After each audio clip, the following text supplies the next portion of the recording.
Women they're essential to all our lives, but they made me who I am. They made me the man that I am today.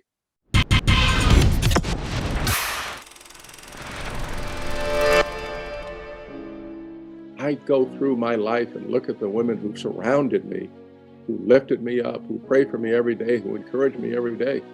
I can remember the earlier days in grade school, in elementary school. There was a Miss Rickman. It appeared as though she always took a little time with me. Then there was a teacher, fifth grade teacher, who today I owe so much to, if not everything, in education. Ellen Moore. And she was the one who in the fifth grade decided I had some talents and suggested to my mother that we consider a school that had been recently built in the suburbs. It was Ellen Moore's support and her identification of me as somebody who had talent that began my journey in education. And then there was in 11th grade, Robin Melnick. And Robin Melnick said, if you're as good as they say you are, go test yourself against the big boys and girls in the East. And I would credit Mrs. Rickman, Ellen Moore, and Robin Melnick to my journey in education. They were the ones who invested in me, which is what we want to have for all of our children. I could not do this without Crystal. I could not do this and would not have been able to get to anywhere that I've gotten to without my mother and my grandmother. So my dear 95-year-old mother is the source.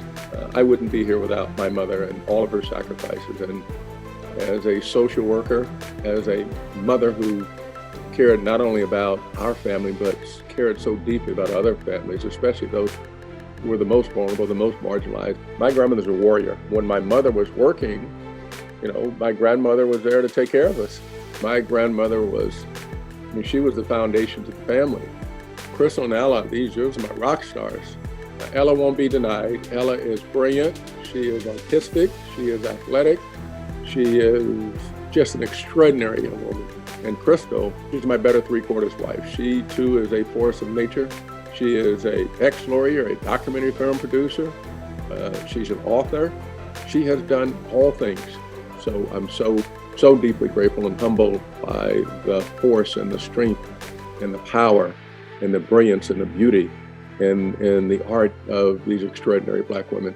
My economic comeback is to be the greatest, most inclusive economic comeback, because I want to make certain that under my leadership that women are treated based on their merits, that they're given the opportunity to invest, and we invest in women, that we support women so that when they get the opportunity to go do what they're uniquely positioned to do, that is to lead.